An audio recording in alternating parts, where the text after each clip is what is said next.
According to the government body Safe Work Australia, falls from heights are a major cause of death and injury in Australian workplaces. On average, around 26 workers fall to their deaths each year, and nearly 8,000 others are injured.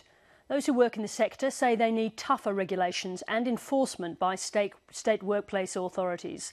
Most regulators, however, have been unsympathetic, arguing there's nothing to fear as long as workers, employers and their associations look after themselves.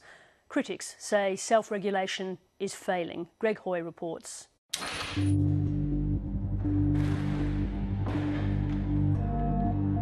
The simulation of a worker falling from height. It's the second largest cause of death in industry. Falling from height, there's no second chance. It's a pretty severe fall.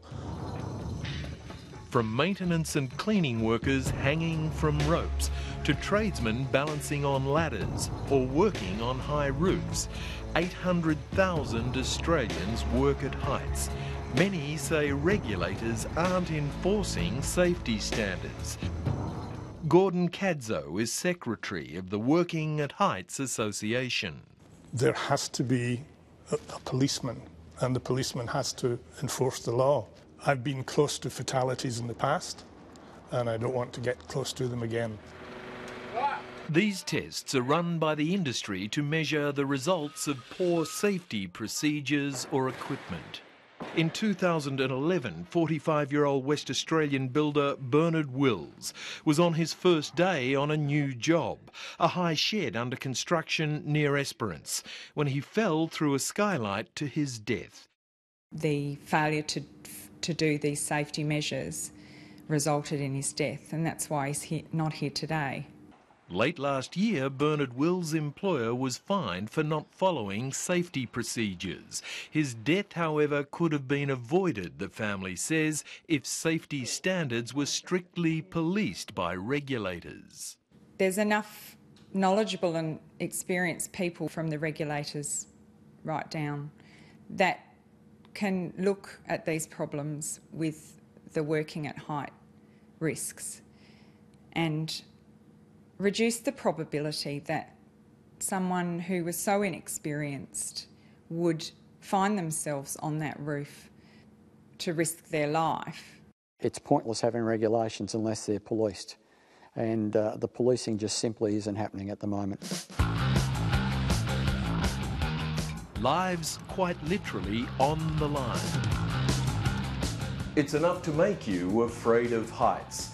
Here on the 88th floor of Melbourne's Eureka Tower is the highest viewing platform in the Southern Hemisphere, and the only thing that stops you plummeting some 300 metres to the pavement below is a glass floor.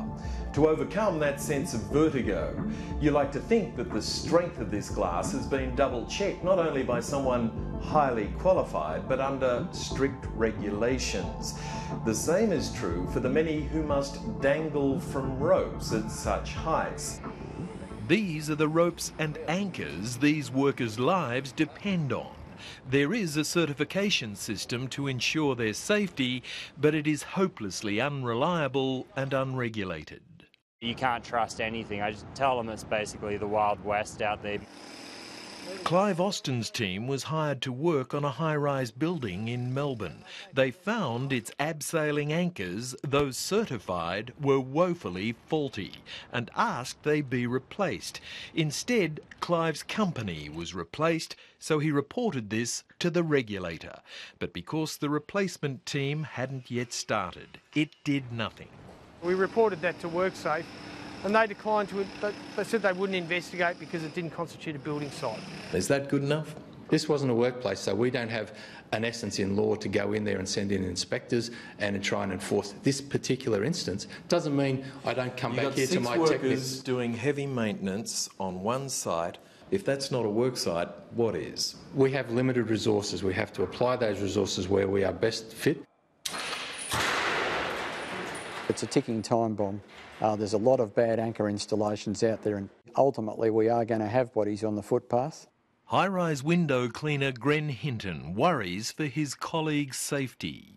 I'd like to see either work cover or an accreditation body who actually did site inspections and actually did spot checks and the threat of penalties. Fatal falls from ladders are another big risk, especially when the ladders used are often faulty.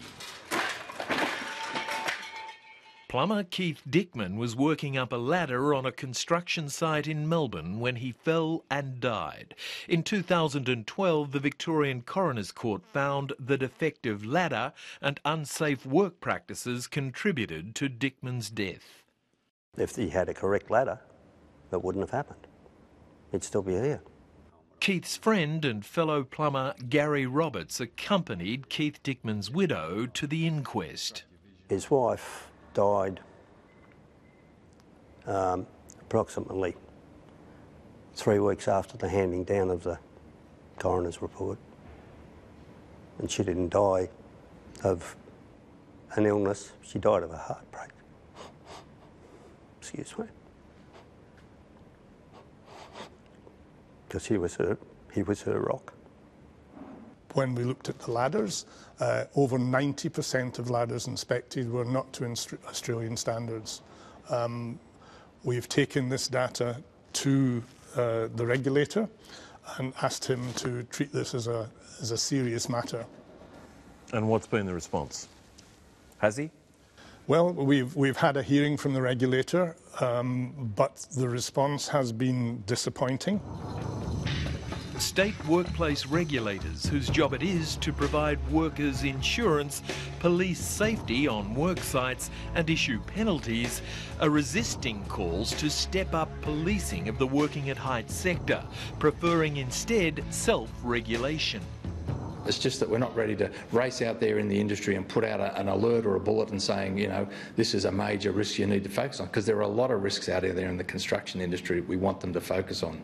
But happy to work with associations in developing standards, codes of practice to better inform the use of risk controls.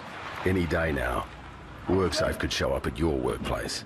Victoria's work cover scheme, until recently called WorkSafe, was regarded as the best safety regulator in Australia. But today's state government is stripping almost $500 million out of its coffers.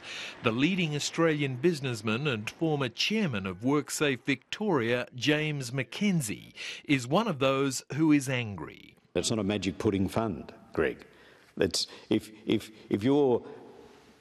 you get $100 and you've got to look after injured workers with some of it, regulate and promote occupational health and safety with some of it, and pay a dividend to government, you don't have as much money for the first two if you've got to pay the third. We cannot cover every workplace, even those defined as a workplace in the law, in Victoria. Well, the government is now stripping hundreds of millions of dollars from the work cover budget. Is that limiting your ability to expand enforcement efforts? No, it doesn't. I can't see how that works.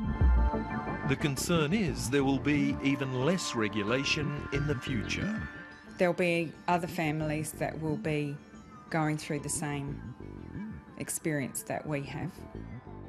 And I think so the cycle will continue and there'll be no end, really. Greg Hoy with that report.